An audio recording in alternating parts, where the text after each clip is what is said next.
everybody, welcome back to the channel. If you're new here, my name's Jimmy and this is Patriots Glow. In today's video, we're going to go over some wood that I actually ordered on Temu. And you didn't misunderstand that. I said Temu or Temu, however you'd like to say it. But either way, you did hear that right. I went ahead and ordered a couple of different hardwoods off of Temu. I wanted to put this wood up to some of our American competitors head to head to see where they fall in line of what they can produce, what they can ship, how long it takes to get here, and the different qualities of these. Now, we all kind of know this is the same website that you can buy a $5 air fryer. The quality, we're going to find out what the quality is.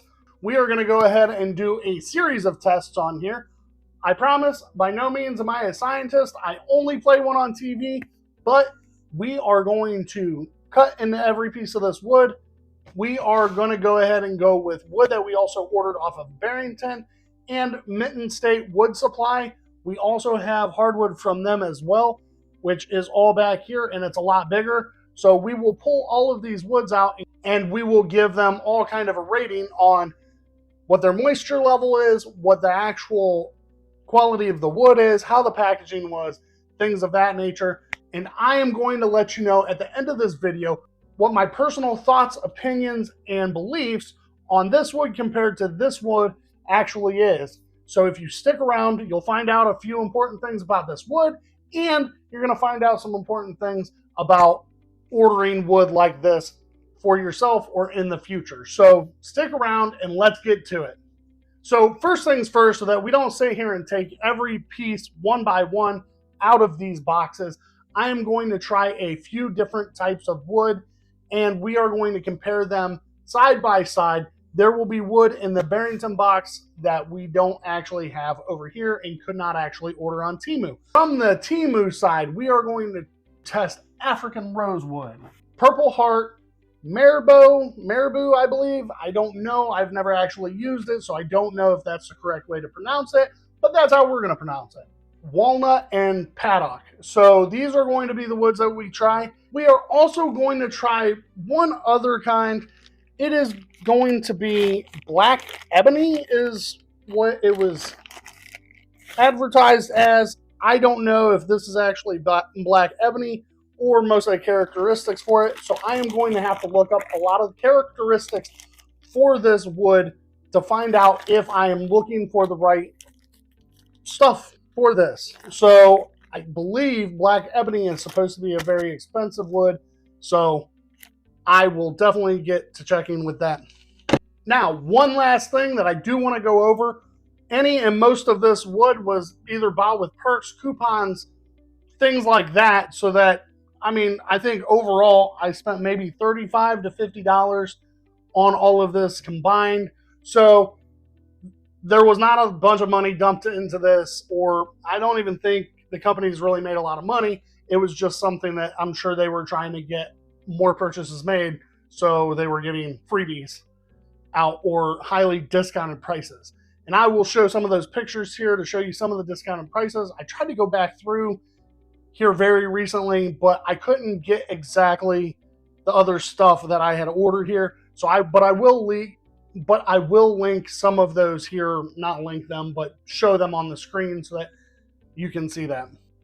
All right, just from some of the consistencies here, I'm going to go ahead and say that we have Marabou here, mainly because of its reddish brown coloration with the black markings, kind of like a rough grain going across this board right here.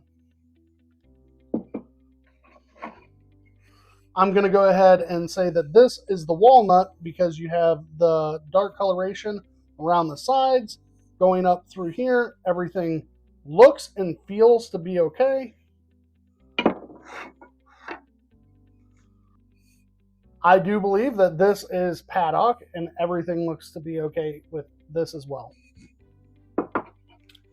And then, last but not least, you have the Purple Heart, which seems to be okay too.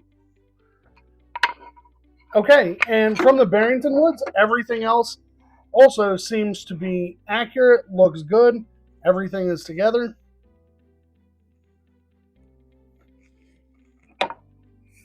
We have the walnut, which actually looks to be slightly lighter than the other walnut that we got from Temu.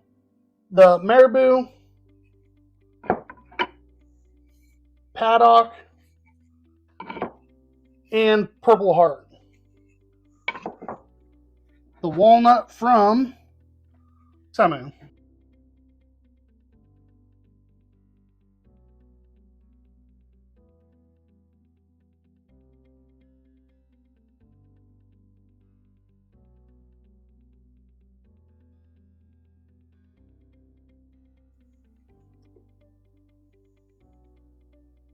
All right, so it looks like that grain is really close. Everything looks to be okay. When I cut it, it smells good. And like I said, this grain looks perfectly fine. So I'm going to go ahead and go with, this is definitely walnut.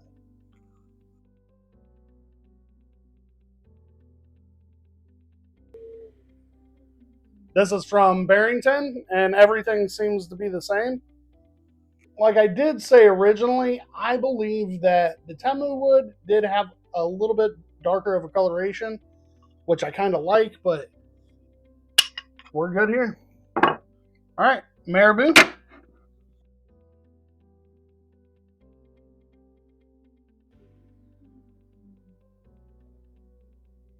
It's about what it's looking like.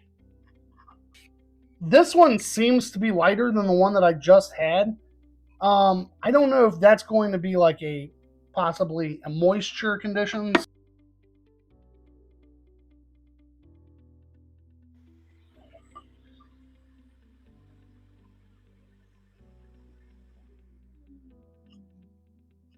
I think it's safe to say that exactly the same. We're going to go with paddock.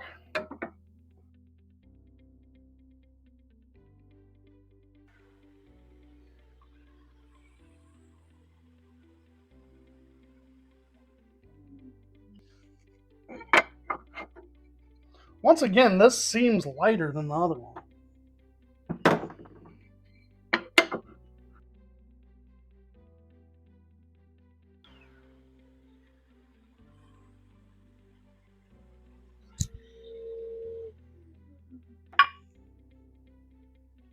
Grain looks to be about the same. Purple heart.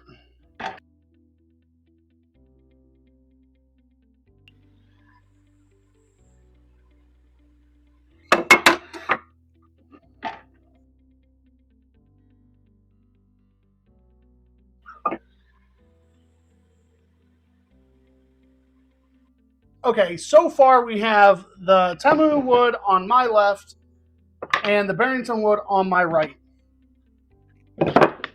Now, something that I noticed along with cutting all of these, that this wood on my left feels slightly heavier than the wood on my right, but that doesn't ultimately mean anything, but I do find it weird that the consistency is a little bit different, but we won't know until we actually do a moisture test on this. But from everything that I am actually seeing at the moment, everything with the grain, with the coloration of each wood, it looks to be exactly what it says it is. Now, I will go through some of the characteristics with you that you are actually looking for with some of these woods that we are cutting. All right, so one of the big things with Purple Heart is when you first cut this, when it's freshly cut, it's more of a brownish purple, which we actually did see that. Over time, it will actually start to turn a bright purple after sitting in the air for a bit. And I do believe, as we have sat here or gone from one position to another, that this is starting to lighten up on the ends. So that is a very good indication that this is Purple Heart.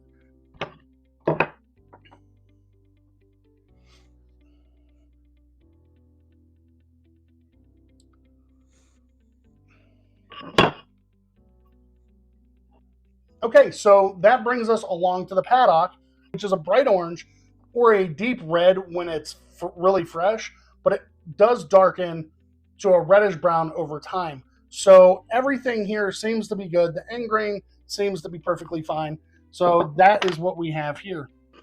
That rolls us right into walnut. Most people know what the characteristics for walnut actually are. And most of the time, you're going to get a deep brown with some lighter sapwood around the edges, and sometimes it is also darker around the edges as well. So this checks out to be the walnut.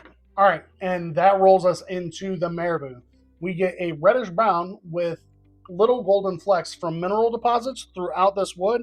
Now, I don't see those mineral deposits, but I mean, that goes for both of the woods. I do see, oh, wait. I do see the small amounts of the mineral deposits in this after I take a look at it closer. So this definitely checks out as marabou as far as I know and studies tell me. All right, so that brings us to the weird part of this experiment, and there should be a faint sweet or maybe a cinnamon-like smell to it. I definitely smell a sweet smell to it, not quite cinnamon, but definitely a sweet smell from this wood. All right, so that goes ahead and brings us to paddock, and paddock is going to have a sweet, maybe an earthy smell. I'm going to guess it's going to have more of an earthy smell, but smells like wood. No differentiating smell to this. Just smells like wood. All right, now walnut also has the same earthy smell as the paddock. The only difference is sometimes if you can get a walnut with maybe like a purplish hue or undertones to it, it can have like a stained poplar smell, but you wouldn't know that unless you've stained poplar before. So we're going to go with the earthy smell here. That brings us to the marabou. Marabou is going to have a earthy smell, maybe possibly spicy. I definitely don't get a spicy smell from it. I really want to keep cutting into a bunch of this until maybe I can get a spicy smell. But the one good thing that you need to look for through this, it should never be light or smooth. It has a rough surface to it. If you have those characteristics, then you've got marabou here. And everything on this side actually aligns with this side almost perfect. Okay, something that we are going to go ahead and test out. We are going to do a moisture test and see how crazy I am to think maybe some of this wood weighs more than this wood. We have a digital moisture meter here, and it has multiple different settings on it, so make sure your settings are correct, and this is set to hardwood. So first thing that we will test here is going to be the marabou. Okay, so from this wood right here, we're getting 18%. Most hardwoods, I'll say all hardwoods, should be 10% or lower to make those a nicely kiln dried hardwood. If it is not, you will possibly have an issue of these warping or cracking in the future. So already we know that this is not kiln dried. And like I said, I thought that this was weird and it did feel heavier. Set that off to the side. And Barrington's marabou. All right, so we are getting right about 9% on this wood here from Barrington. So it is definitely going to meet our moisture check. Next, our walnut.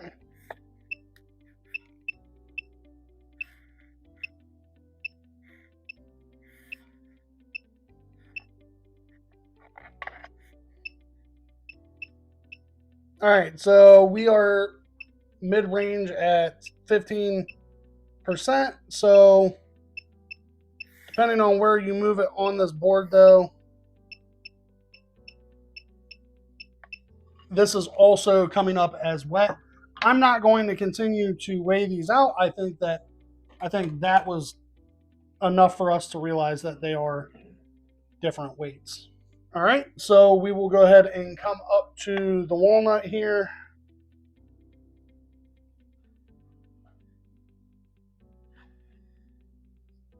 And this does the same thing, depending on where you are on the board, changes the different percentage of the dryness. We're going to do the paddock. Okay, so this one does not seem to be quite as wet. Oh, that's a lie.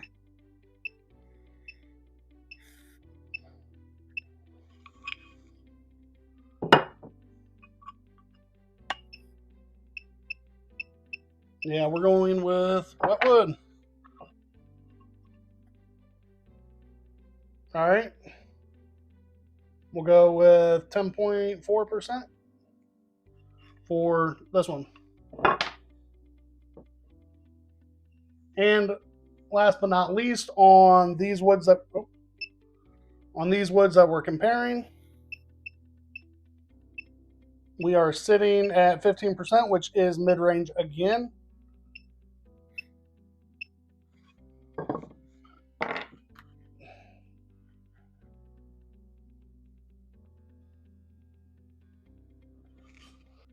Okay, so for those four woods, that's what we have for the test cut, the smell, and the moisture test. It looks like Temu is a lot more damp than, or not dried out. So maybe they didn't kiln dry it, but we will allow this to sit out, maybe air dry, see if it gets any better. That is where we are for that. But all of the woods are legitimate hardwoods. They all did pass the cut test, mainly because we know that they're a lot more dense. It was harder to cut through.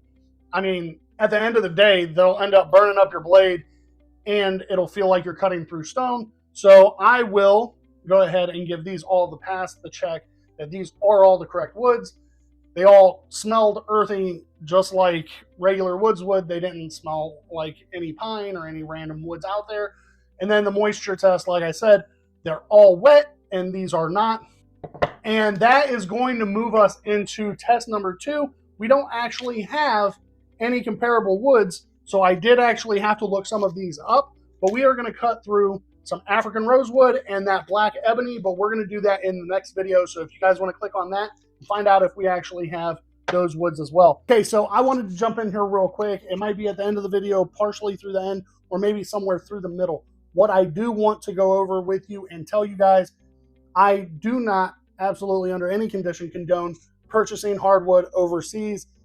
I think we need to keep everything US based or with our allies, whether it be to the north or to the south. I think that unless you are importing from those two countries, Canada or Mexico, that these hardwoods should never be purchased from foreign-based countries, especially countries that do not align with our ultimate goals. And with that being said, any of this wood was only done for this experiment to show you possibilities or different things that you can do. And I know I've seen about 1 million different woodworking videos on cheap tools that you can buy from Temu and knockoffs. And guess what? Hardwoods is the same exact way. So instead of having any of this come from Chinese companies, please order from domestic hardwood suppliers. I'm not saying that you can't get exotic woods, but I do think that you should buy these from the US or our allies. So thank you very much, and hopefully the video is still going on. And we're going to go ahead and bust these boxes open and see what kind of tricks that Temu is actually up to, and some of the things, the traps, the pitfalls that you might fall into by trying to order hardwood off of this site. I will go ahead and go over some of that in the next video. And along with that, we are going to go ahead and do a couple of unboxing videos, and we're going to open up some live edge here, and we also have a lot more hardwood over here. We're going to go ahead and run that through the same tests, stress test, moisture, smell, sight. We're going to go through these and we're going to get those going as well. So please hit that like button, subscribe, stick around so we can get more of these videos to you guys. Thanks a lot.